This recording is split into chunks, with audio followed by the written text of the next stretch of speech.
This is the expression we developed previously for a finite line of charge at a particular distance r that bisects the rod. What I was saying here is you could factor out an L over 2 squared from this term.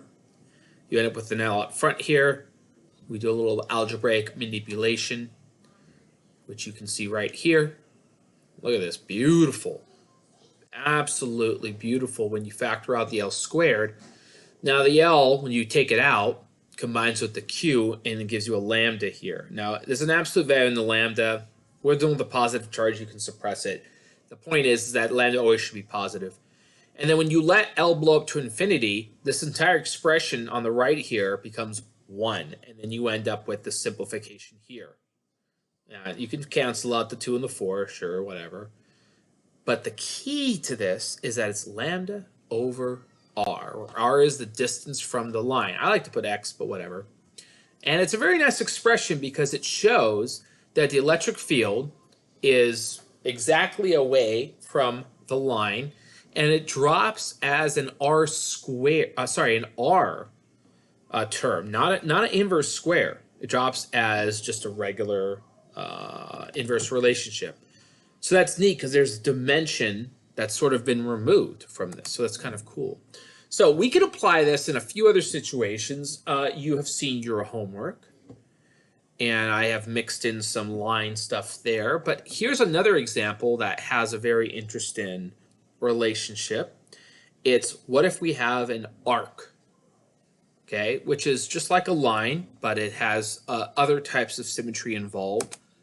Let me show you how we go about doing this. All right, so we have the semicircle of charge. All right, now let's walk through this very carefully. I'm going to annotate this as we move along. If we want to figure out the electric field at the center here, we always start with the general expression for the electric field. It's the integral of kq over r squared times r hat. That's always the starting location. Because this is effectively a one-dimensional problem, if you put in the right coordinate system, this is a one-dimensional problem. This is constant in radius, but it varies in angle. So it is a one-dimensional problem. So we have our 3 steps: dq, r, and r hat. Right? That's what we do. So let's do the first step. dq is lambda times a small infinitesimal length of the semi-arc, which is a ds, s being an arc length. Fine. But arc length's kind of vague, so we can rewrite with the arc length formula. This ds becomes an r d theta. R is the radius of this semicircle, which is constant. And so we turn the little tiny ds into a little tiny angle, which is going to be much more appropriate for our work here. What's lambda, though? Lambda is total charge over total length, which in this situation would be q divided by pi r. If it was a full circle, it'd be 2 pi r. But we got a semicircle, so it's pi r. Okay, what is the distance to all of my little dq's that I could make? Well, it's always a constant distance. That's amazing, right? So r is just capital R, a constant. And you need to specify an interval over which you select all your dq's. Now, the way I did my coordinate system here, I decided that the left-hand side is going to be an angle of 0. So you see how I define my angle here? My angle is actually defined like this, right here. This little arc right there, that's my angle. So that means I'm going to go from 0 up to pi over 2 and down to negative pi over 2. That's how I decided to do it. You could specify this differently, but I did this in a very precise way to make the mathematics easier. Okay? So the range of values that I select my dq's, negative pi over 2 to pi over 2. Then I look at my r hat. What are the directions of all of the possible electric field vectors? So I chose a random dq right up here. Okay, so there's a little random dq right up there, which is which is found on a very small little ds, which can be converted into a little small angle, right? And then when I look at the electric field, it's going to point down and to the right, but there's a symmetry argument here that all the points on the upper part of the arc are going to have electric fields that point down and to the right. Okay, now all of the points on my semicircle that are below here are going to point up and to the right. And so that means for any point I select on the top, there's a point on the bottom that will have an electric field that matches it, except the vertical components cancel out. And so you have these two of these horizontal components. So that means I could ignore all the vertical stuff. And my r hat is simply a cosine theta, which tells me what my horizontal component is, times an I hat. Fantastic. I got my three parts. I create the integral. I got k. What's my dq? It's lambda r d theta. Great. What's my r squared? Capital R squared. What's my r hat? It's cosine I hat. And then you put in your limits of integration. Fantastic.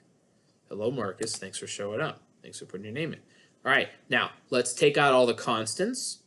2k lambda over r. And I got this nice little integral here. Now you'll say, what's this 2? What are you doing? What's this 2? Well, it's what I did. It's a little trick I did in the last lecture. I can recognize that the horizontal components, which is the only thing I'm considering here, will be identical if you consider the upper portion or the bottom portion. So I doubled my integral, and I put my limits from 0 to pi over 2. Because it's a little if I don't do it. But hopefully, you've had a moderately competent math instructor that has taught you this trick. It's not a complicated trick by any means, but anyway. All right, let's clean this up. The integral of cosine is sine, evaluated from 0 to pi over 2. Sine of pi over 2 is 1. Sine of 0 is 0, and I'm left with this expression 2k lambda over r. I decided when I come over here to put in what lambda is, which is this little q over pi r here. What's going on? I don't know. And then I simplify this. Well, that is the simplified version here. So this is nice because this tells me what my electric field is at the center of the circle. It's not a variable, right? It's just whatever the charge is, whatever the radius of the arc is, and I have a constant value of electric field at that particular location. So that's a nice problem. There's another good problem we can do. Professor, may I ask a question on that? Yes, please. How did you get r hat equals cosine theta I again? Right. So generally speaking, your r hat vector is going to look like the following. Let me annotate this. Generally speaking, let me get my drawing tools out here. Generally speaking, r hat is going to be cosine I hat plus a sine theta j hat. That's a generic thing. It almost always applies. But due to symmetry, I don't have to consider any vertical components. Because if I choose a portion that's right here, for example, there's another portion. So like if I do that portion there, here's my vector right there. That's a good arrow. Look at that arrow. That's a fantastic arrow, to be honest. All right, and then if I have another region that's directly below it, it has an electric field that goes up and to the right. And so the vertical components cancel out. And you can do that for every point on here. There's always a complementary point underneath compared to top where you have vertical components canceled. So that's why my r hat only involves the cosine, because all vertical components cancel, and the cosine just ensures that I have my horizontal component of electric field, which I only have. So hopefully that makes more sense. Thank you. It does. Great. Hey, Professor, could you explain something for me? I've heard lambda being thrown around a lot in my calc classes. What exactly is it? Well, I don't know what in your calc classes, but lambda in this context is a linear charge density. It basically expresses how much charge exists over a particular unit area. So I don't know, in your math classes, they may use lambda for a lot of other things. Off the top of my head, the only time I remember lambda ever being used is like in eigenvalues, but that's not related to this at all. I don't know wherever else lambda's used, but yeah. Don't have any more to say that. Okay. Right? Lambda eigenvalues, isn't it? Yeah, that is normally used. Or they can use deltas. I've seen deltas used. Some weirdos use deltas, you know. I got a quick question, Professor. Yes, Matthew. Also for 3 with R hat, I follow how the signs cancel out since it's symmetrical. But I'm wondering how come it's not 2 cosine I hat since we have 2 of those components, right? It is, but the 2 shows up right here. Oh, I get you. Double the limits of integration. Because so when we cite this right now, we've not decided to do our counting or adding up. I agree with what you're saying. And the reason why previously we did it, because we had just 2 point charges and we just threw the 2 in there immediately. But we can't do that now because we have to make sure we're precisely doing the integral here. But once I go to change the limits of integration, I get a factor of 2 here. And that is effectively the same thing. So, if that makes sense. I get it. Thank you. Okay. Let's move on. We've got a great day ahead of us here. Oh my gosh, here we go. So, we want to get somewhere. It's going to take a while to get there. We are trying to, because that's what we did. We did a line of charge, right? And the line of charge was very easy to extend into an infinite line of charge. And you know what that expression is. It's this thing at the bottom here. This expression at the bottom is going to be one of your closest friends for the next several weeks. You're going to be familiar with this. It is what the electric field is due to an infinite line of charge. Well, guess where we're going to go next? We want to know what the electric field is when we go 1 dimension higher. What is the electric field due to an infinite plane of charge? That's the next level. That's the next step, 1 to 2 dimensions. Well, it's not so easy. We gotta do a lot of work. So that's the work we're going to do today. We are going to start our discussion with trying to determine what the electric field is on axis due to a ring of charge. So say you have this ring here, and the ring has been situated in the XY plane. We have a point on the z-axis, which basically cuts right through the center of the circle here, and we would like to know what the electric field is on the z-axis due to this ring of charge. This is our first step into completing this. Now, let's think about this. If I choose a little tiny bit of charge up here, because this is still, technically speaking, this is still a one-dimensional problem, and we are still going to use lambdas to do this. Okay? Now, if I consider a little tiny nugget of charge up here, a little tiny dq, okay, it's going to produce an electric field that's given by this vector that goes down and to the right, right? If I choose a vector if I choose a charge that's at the bottom here, we're going to have a very similar vector, but it's going to go up and to the right. So there is some symmetry here, right? But think about this. Think about this. What if we choose charges all along the loop here, all along the ring. What does that create? Well, it creates a whole bunch of electric field vectors that carve out a cone. Okay, a cone. All right, just imagine this, right?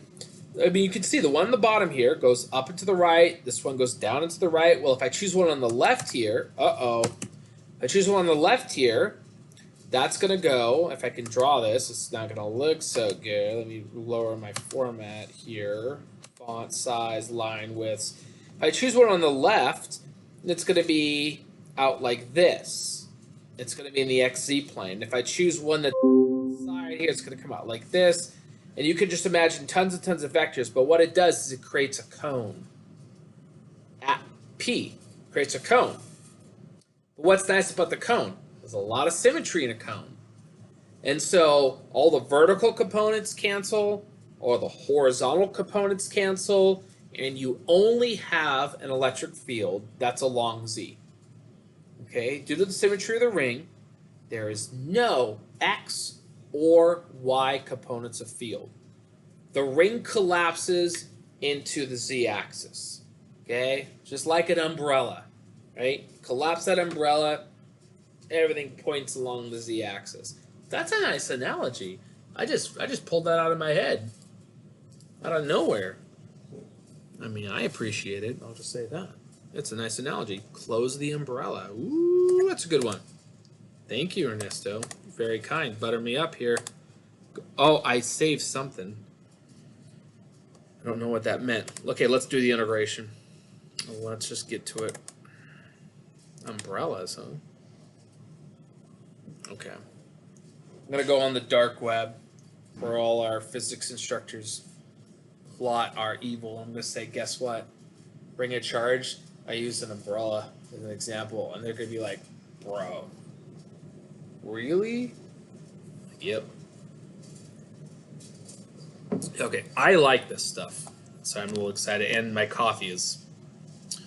What time is it? I should not drink coffee this late. All right, so we got 3 steps. Okay.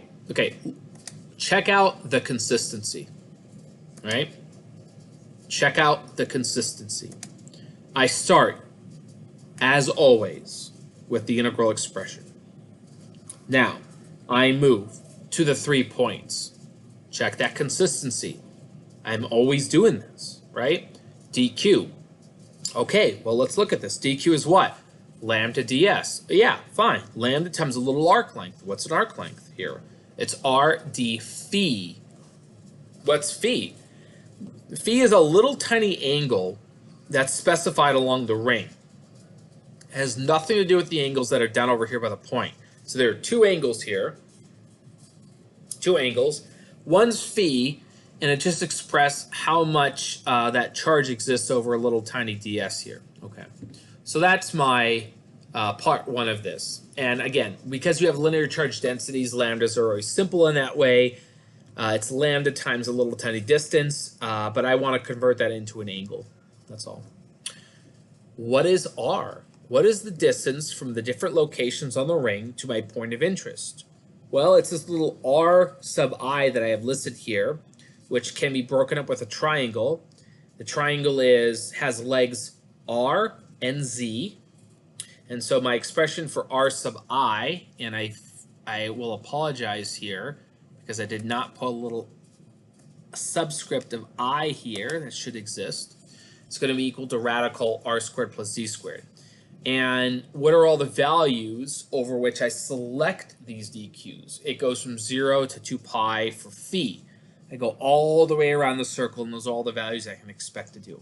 Fantastic. Now, let's now move to my r hat. As I just went on and on and on about, we only need to consider the component along the z-axis. I use a k hat for the z-axis, and we have a cosine theta, which gives our component along the z-axis.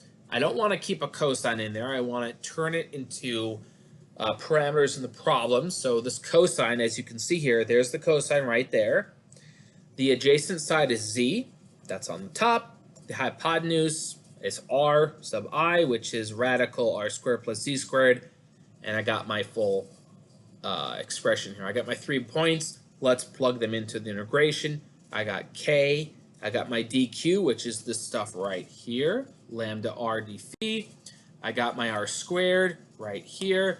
I got my r hat, which is my cosine, times k hat. So I got everything. What are my limits of integration? The limits of integration are all the values of d phi, which go from 0 to 2 pi. Guess what, though? Everything's a constant. Everything's a constant. As I select different dq's along the ring, do any of these parameters change? They do not.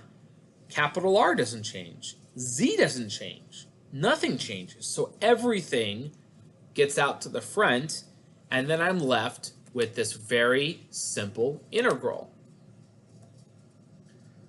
Okay? D phi, 0 to 2 pi. What's the value of that integral? 2 pi. That's it. If you are integrating nothing with respect to a variable, it's just the difference of your limits of integration. And so I get a 2 pi out here. And then I simplify that as much as I can. The lambda is given by this expression here. Q over 2 pi r. Well, the 2 pi r cancels out here, and I'm left with this beautiful expression at the bottom. Oh my goodness. Look at this. This tells you what the electric field strength is due to a ring of charge at some distance z from that charge. That's amazing. That's amazing. In fact, because the reason why it's amazing is because if you look at this function, right, the function is x over something plus x squared to the 3/2 power. It's not a simple function. In fact, I believe your textbook has a visual of that, and I'm actually going to ask you to do a calculus problem with this. I want you to maximize that function, because what happens is if you get super close to the ring, the field is kind of weak. And as you get really far away, it's weak, but there's a sweet spot where the field becomes maximum. And it involves a little calculus. Obviously you should hopefully know. If you have a function, how do you figure out its maximum value? So enjoy that one. It's a beautiful one. Professor, Yes. does that say lambda equal q over d pi r? 2 pi r. Okay. 2 pi r. That's the circumference. That's the total length of the ring. All right. My bad. I thought the 2 was a d. No, it's my bad because I write like I'm in 3rd grade. So I'm sorry for that. I'm trying to work on it. But I'm 42 and, I'm set in my ways. So it's hard. All right, moving on. Moving right along. Can you see this? I can't. I have no idea. Because, okay, that's right. All right, now let us extend the concept. The reason why we work with rings, and by the way, the ring thing was very important. I didn't do it just to develop these ideas.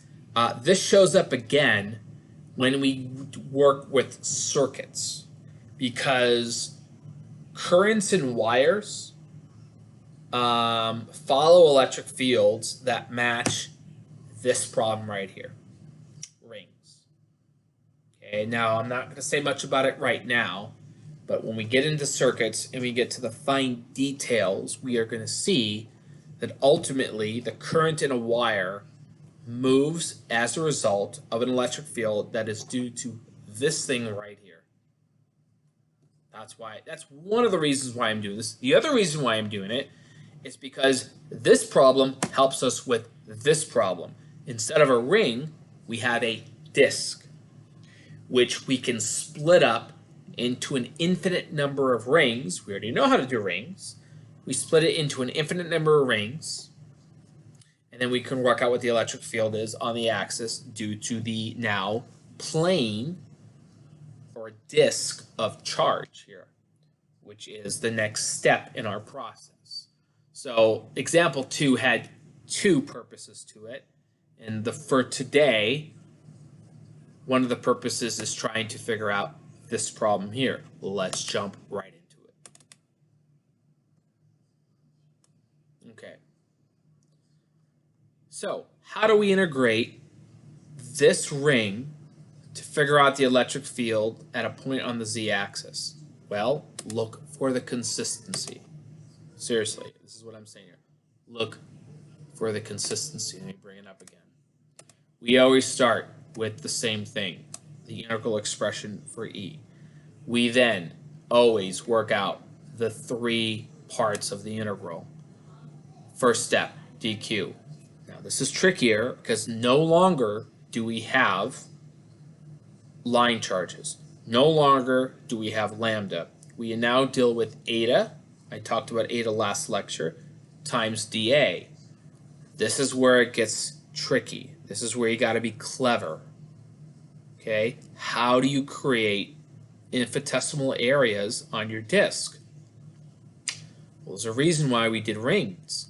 We are going to basically take our disk and break it up into an infinite number of rings with an infinitesimally small thickness to them. If I take an individual ring and I want to figure out what its area is, what I can do is if it does have an extremely small thickness to it, infinitesimal thickness, then I can take my ring and I can roll it out into a nice rectangle. And that rectangle is going to have an area that's equal to its length, which is the circumference of the circle, 2 pi r, times its thickness, which is our dr. And so our dA turns into the expression that you see right here.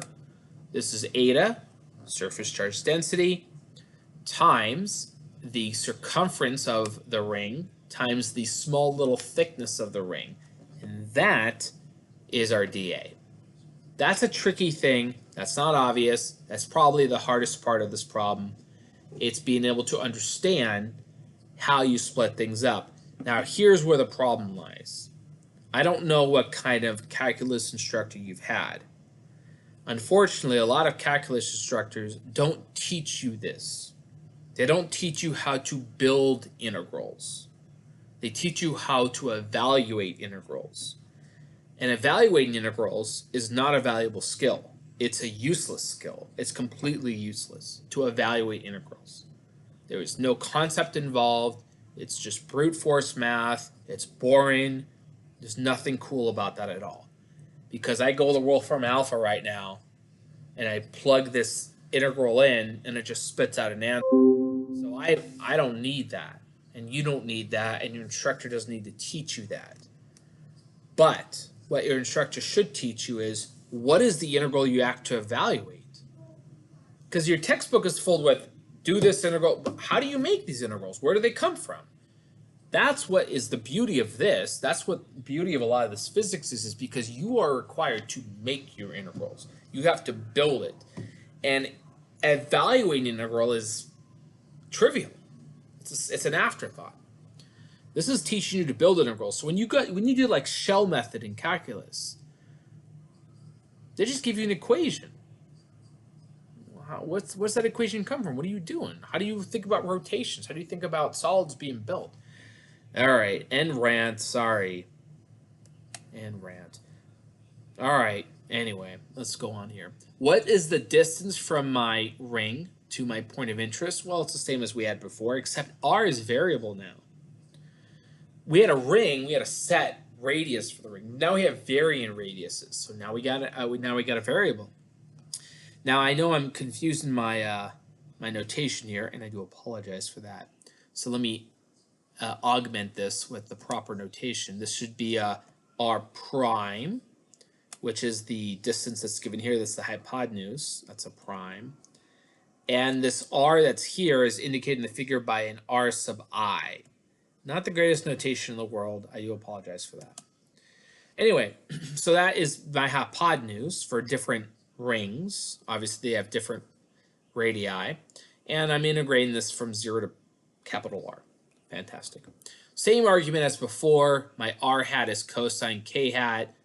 That's no different than the last example. The vertical and horizontal components cancel out. and we're left with a bunch of z hat stuff. So I rewrite that as well. I put it all together. Here's my k. Here is my dq. Here's my r squared down here.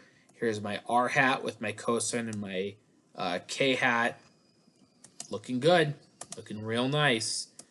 Physics is done. Mathematics follows. Take everything out that is a constant. The k, eta, pi, z is a constant. I'm left with this lovely integral here, which, by the way, you already saw this. This was on the first lecture. I said, hey, can you do this integral? It's a u sub. So I did a u sub here.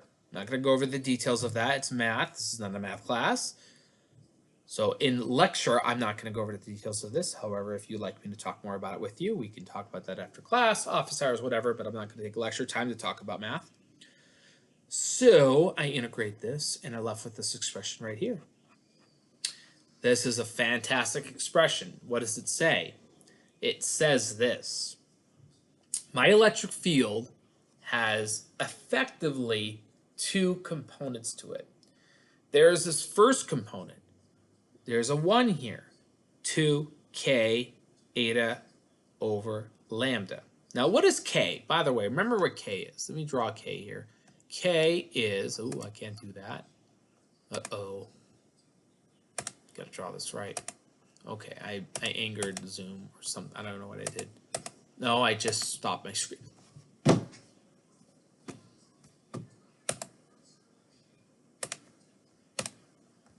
I'm trying. I'm so sorry. All right, K is, let's not use yellow. We're at 1 over 4 pi epsilon naught. Okay. So the first term is just that stuff there. And then the second term has a bunch of dependency on z, actually. But here's the thing. What if we let R get really big?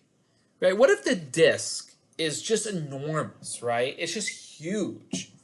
And if you let it blow up to infinity, then what you have is you basically have an infinite plane of charge.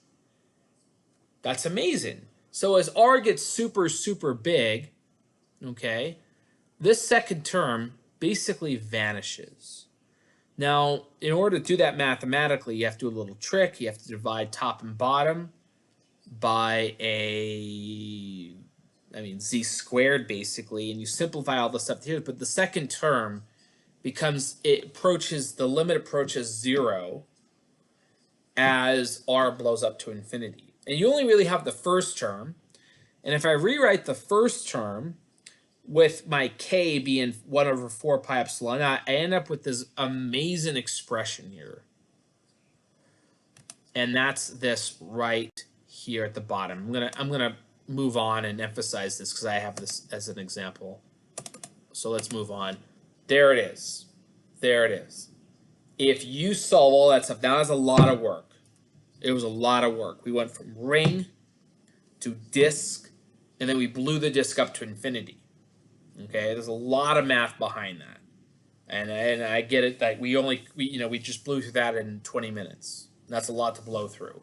But guess what? You got to study.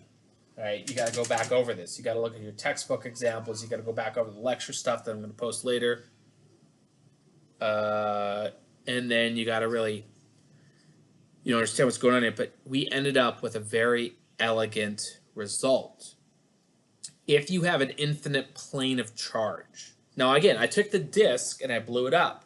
Well, you blow up a disk, it loses other aspects of its dimensionality, and it becomes an infinite plane.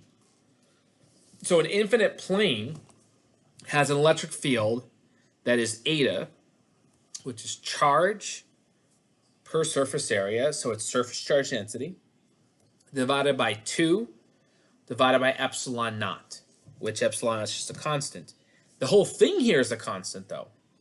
The whole thing's a constant, and so we have now figured out a way to create an electric field that is a constant, okay, which is a very nice thing to do, and there's a million problems now we can solve knowing we can create a very consistent, constant electric field.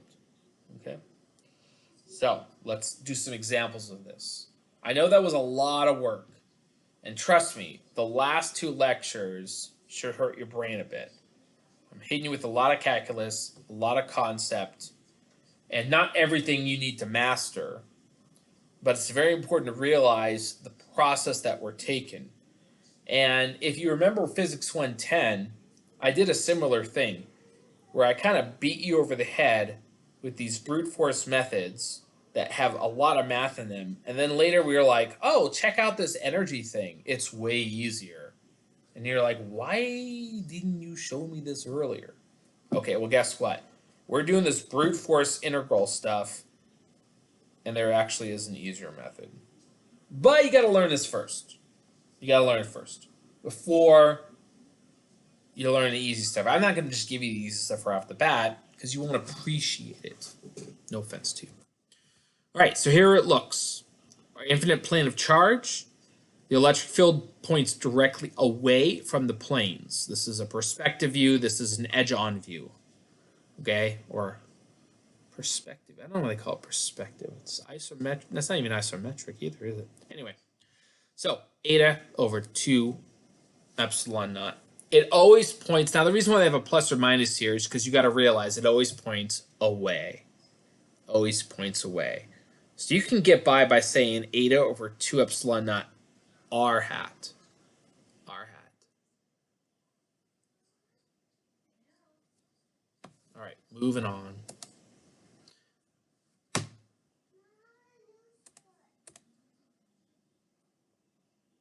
Well, I mean, if it happens, it happens, you know. It's kind of a, I don't know, when I took physics, well, read over this question and give me a response here. When I took physics, I had no idea what I was doing. I felt like I learned nothing. I felt like I was lost. I felt like I was in over my head. I was like, I shouldn't be in this class. And then it turns out that I actually did know what I'm doing. Everybody was just as lost as me. And I'm doing fine. Somehow I got an A in Physics 110, the equivalent. It was from this guy, David Mylander. Lived in Barstow. He drove to Cal Poly Pomona every day. I couldn't understand that. The guy was a weird dude. Gave me an A. I don't know why he gave me an A. Turns out I did learn a lot. A's, huh?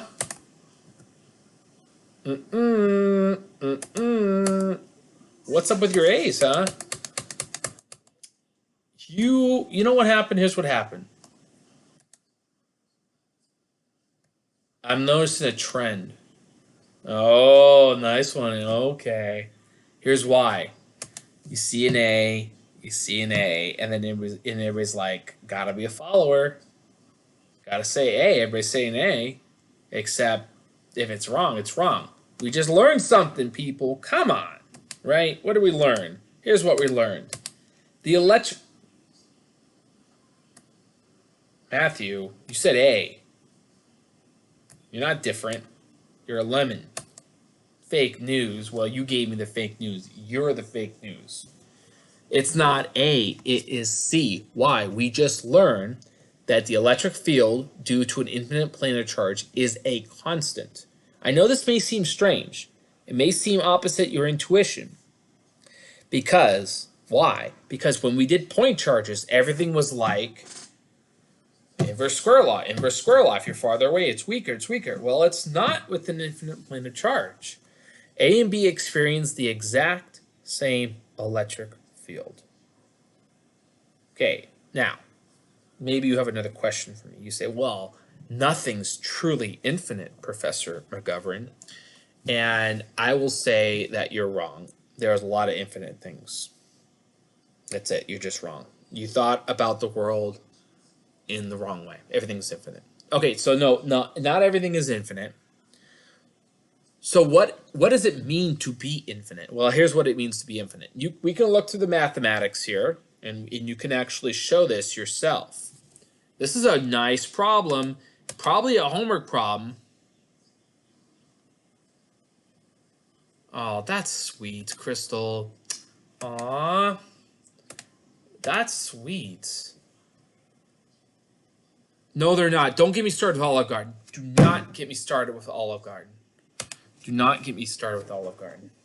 No, not right now. Do not do that. Infinite, no. How much time do I got? I'm not doing it. You know, endless pasta, whatever? Lies. Lies. No, it's not. David. No, it's not. They're so cruel at Olive Garden. Because guess what? I ordered some pasta. I'm eating it. I'm like, give me the fettuccine. They're like, finish your meal. And I'm like, are you my mother? They're like, yes, we are. If you want more pasta, you better finish your meal. I'm like, damn. That's harsh. They straight up were like, you got to finish your meal. Then that's not okay. All right, sorry. Somebody. No, Isabel, you're wrong about that. You can. So, what you do is you have a tube that you put in here, right? And then it's like a colostomy bag, but it's for the stomach. I'm not going to get into the details, but that there's a way to do it. I'm just saying. Okay. I actually did that, by the way. I did dump food under the table. That's a whole other story. I went to a Catholic summer camp that was, it turned out to be a traumatic, torturous event, but I went to a Catholic all-boys summer camp. Boy, I got some stories there. Let's talk about physics. Okay, I don't even know what I'm talking about now. What am I talking about? Oh my gosh, that's a good story, by the way. Wait, what happened? I'm interested. Catholic Was it summer a camp? cult? Well, that's a subjective term, right? I'm talking about physics. If you want to hear about my cult stories, I'll tell you later. All right, let's get to it. Half of you are like, can this guy just shut up already and just teach us physics? I'm sick of this. All right, sorry. Okay, so I don't know what my point was now.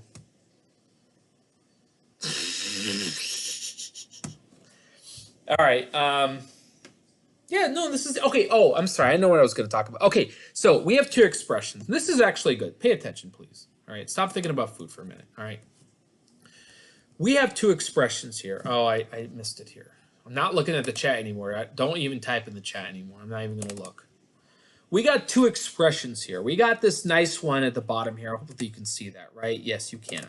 We have this one that I boxed. That is for the disk of charge. If we blow up the disk of charge to an infinite size, then we end up with the following expression here. Guess what? Plug in numbers. Plug in numbers. Now, what you want to do is you want to plug in numbers to the other expression, put in values of z relative to r, and look for how it deviates initially, and as you go farther out in z with respect to r, that they start to converge. And when do they basically meet? They meet when your value of z is about 20 times the value of r. I worked this out one day. I was bored. I'm like, I keep telling my students this, and it's probably BS, so I better make sure it's not, and it wasn't. It turns out that when you have a plane of charge, okay, you have to be at least 20 times farther away from the plane of charge relative to how big it is. Okay, the other way around. Sorry. The plane of charge needs to be 20 times larger than how far you are away from it. At that point, the approximation becomes very close to infinite, which, by the way, is realistic. You don't need your plane of charge to be that big. Again, I'm sorry I said it confusing to begin with here, but the plane of charge needs to have a radius that's about 20 times larger than how far you're away from it, which is true in a lot of circumstances. So it's a good approximation. I'll put that one there. Okay. I did look. Thank you. I did look. Thanks a lot. I mean, I can't ignore you. I wish I could. You're not my kids, so I can't ignore you. All right. Now, I'm going to cheat here. I'll just be honest. I'm going to cheat. So you might think to yourself, wow, we just did surfaces. Last lecture, we did a bunch of linear charges. We're doing surfaces now. Let's keep going. I'm ready for the volumes. And I'm not going to do it. You know why? Because it's too hard. It's just too hard. What if you have a volume charge density? Like you have a sphere of charge. What is the electric field? I'm not going to do it.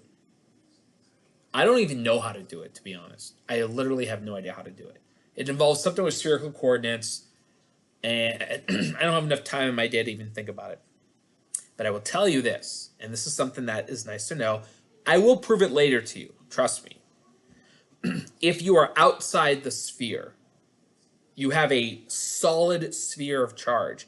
If you're outside the sphere, then the electric field of that sphere is no different than if it was a point charge. The mathematics behind that, to use Coulomb's law, you can't do... Ooh, wait a minute, Anthony. Oh.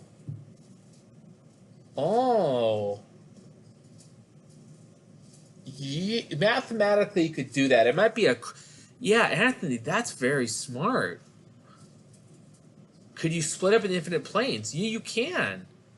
You can, but here's the thing. You're going to create an infinite series. You're going to create an infinite series. Oh, people, come on. No, he doesn't get extra credit.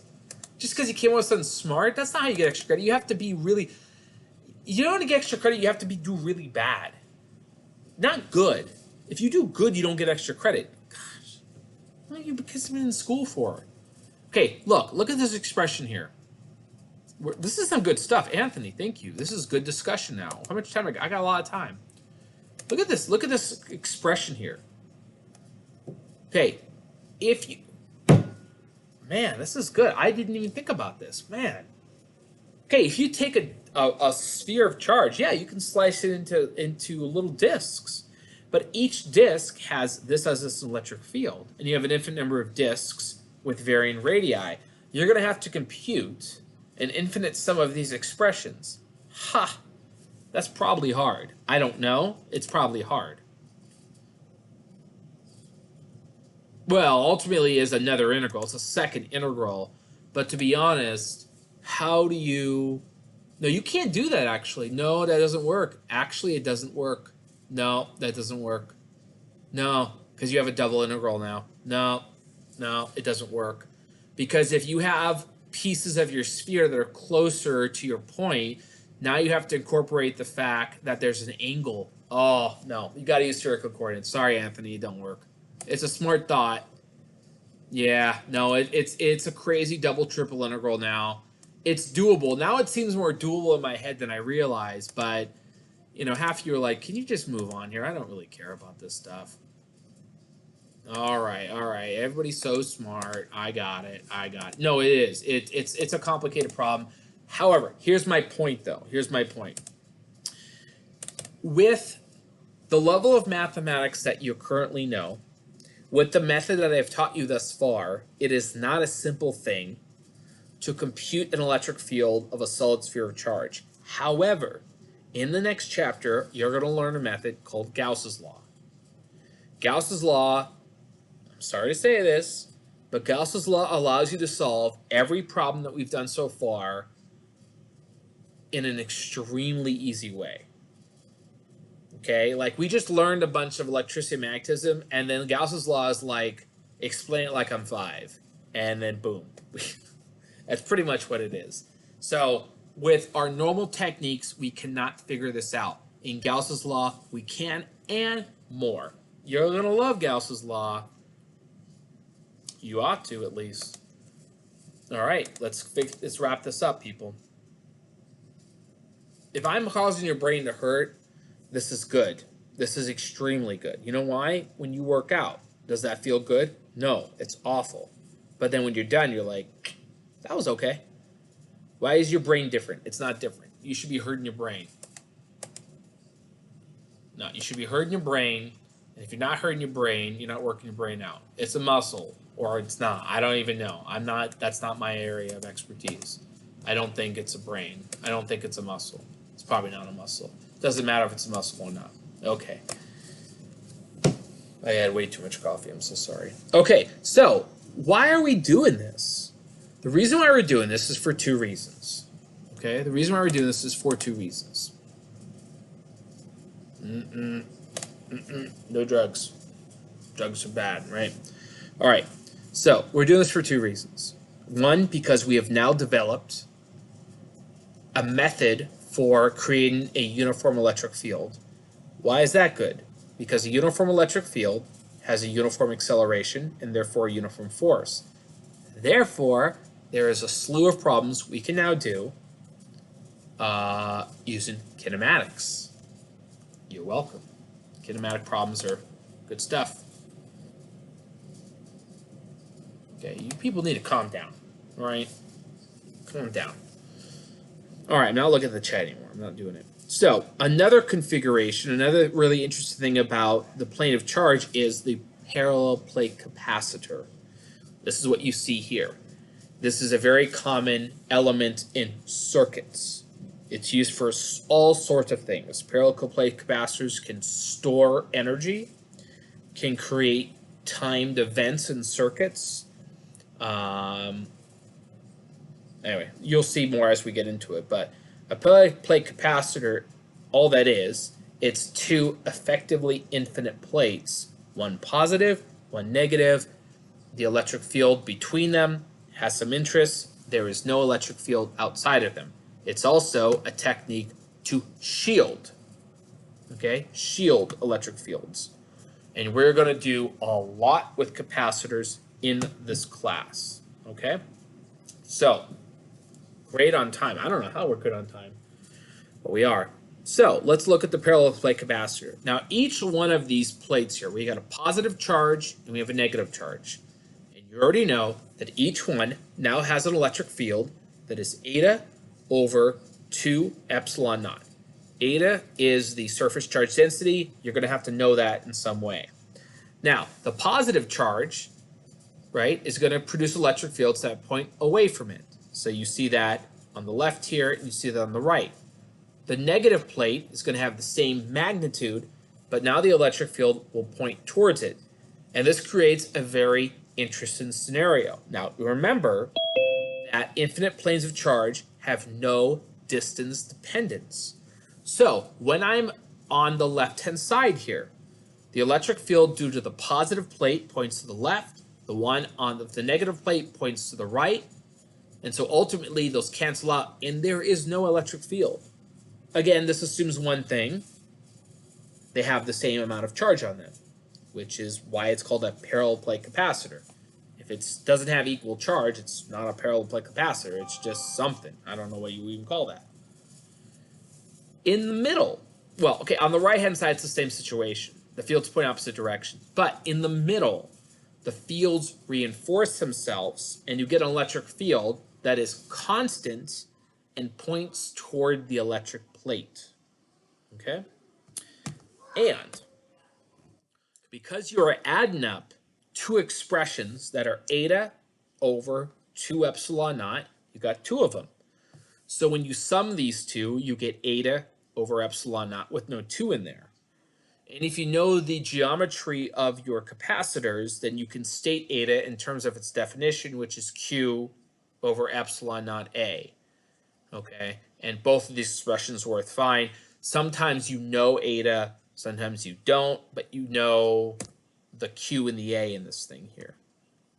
Okay. No problem. Okay. All right, let's look at an example here.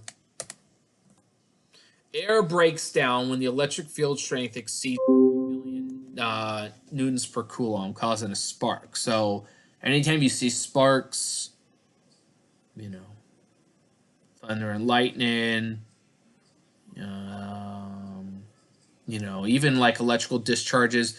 Like for some reason, every time I go to Winco, not every time, but a lot of times I go to Winco, I go to where the milk is, and almost like most of the time I go to grab the door and it shocks me, and I'm like, and now I'm like scared. So I'm like, every time I go up there, I'm like hitting it with the back of my hand, trying to discharge. I don't know what's going on there, but anytime you see sparks like that, you go to plug in an outlet, you see a little spark there. That's because the electric field was temporarily 3 million Kelvin. Okay, every time you see a dark Jedi, and they start to shock you with the the Jedi lightning, and what they're doing is their fingers are exceeding this thing here. Okay, so I'm so sorry.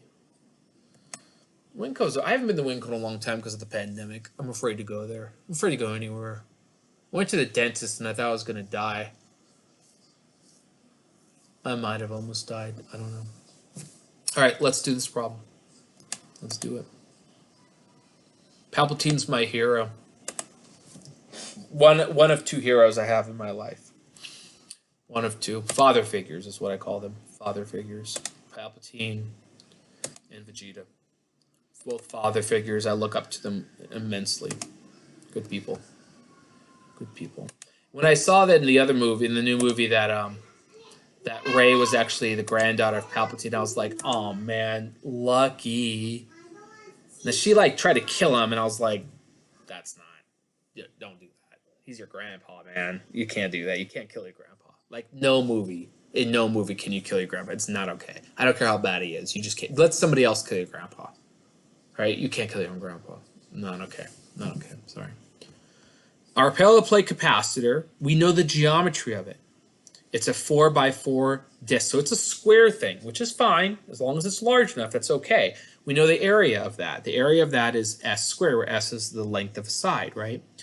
And we start with what a parallel plate capacitor's electric field is. Now, every time you have a parallel plate capacitor, you know exactly what to do now. You know the electric field. It is eta over epsilon naught. That's it. Simple enough. Eta is Q over A. What's Q? We don't know. We're trying to figure it out, actually. What's A? A is the surface area of one of the plates. Okay, I know there's two plates, but to be very clear here, when you work out the area for parallel plate capacitors, you're working at the area of one, not the area of two. Okay, it has a lot to do with how we got the expression before.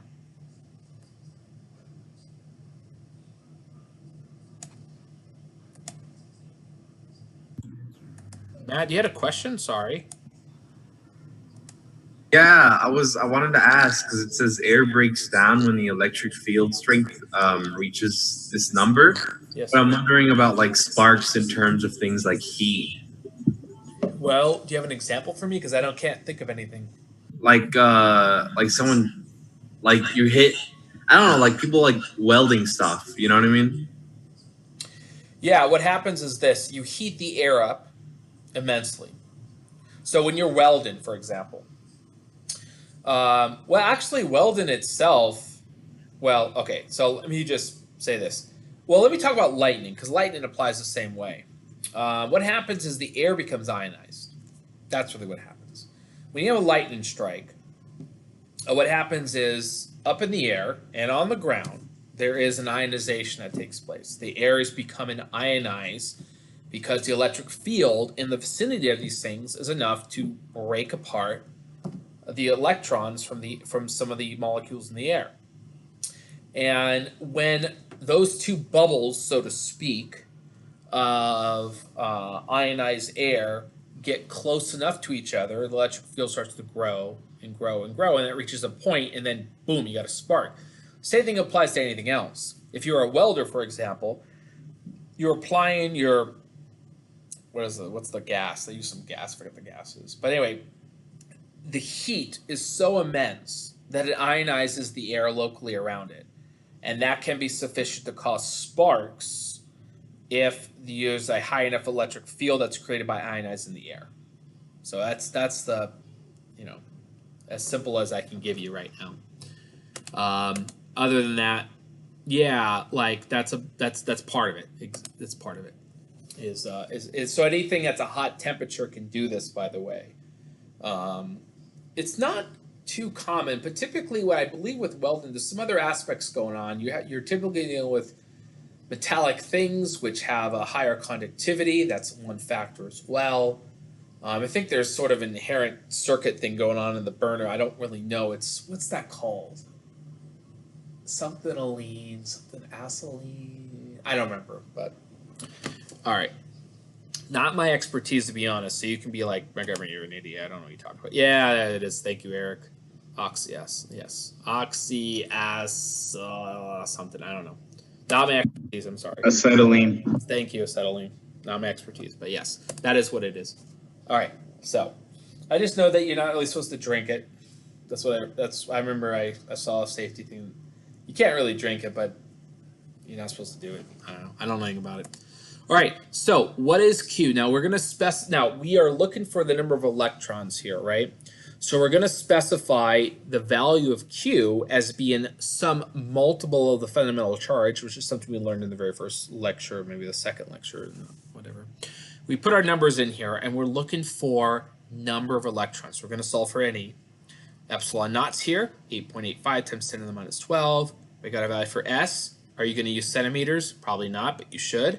0.04 squared. We got our value for the electric field. We got our fundamental charge. And it turns out that if we have a parallel plate capacitor, that is a 4x4 square, and we chop enough electrons on there, we can create an electric field strength that's very strong. Now, this problem is a little abstract because, as you may or may not know, if you're actually dealing with capacitors, we don't talk in this language here. The language we talk in, we haven't developed yet. It's called voltage. So how does this translate to voltage? Well, I'm just going to make you wait a couple lectures. Not lectures, chapters, actually, before we get into this. All right. So the thing with this problem, though, that I want to emphasize to you is that we didn't know eta. Okay, we don't need to know eta. We can break it into Q and A, and then the A we can know, and then we can change the Q into something that can be related to electrons. It's a simple problem. It's a very good problem. It's not a simple problem. It's not something that pops in your head as soon as you see the problem, what to do there. Okay, I'm very close to being done. I think I got 10 minutes left. Do I? I do. I'm really good on time. 3 points inside our parallel capacitor are marked, which is true. Please put a letter in the chat when you think you know it. The answer is C.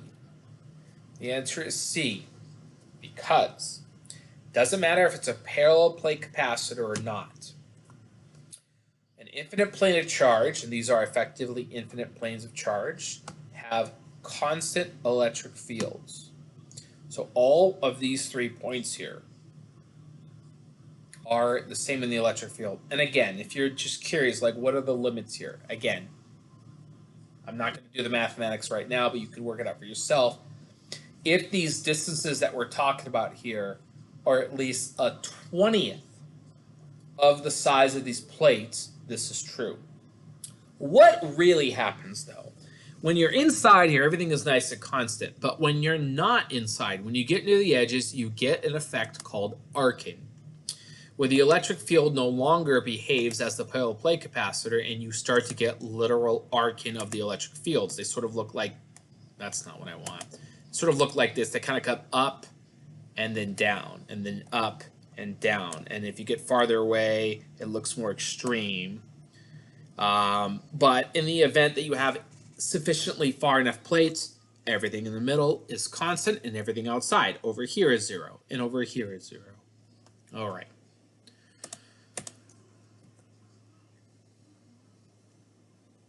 I think I already said this. Oh, look at this. Well, it's nice to know that my thought process today was the same thought process I had when I made these slides. But anyway, as I mentioned, effectively infinite, you have your constant field in the middle, 0 on the outside.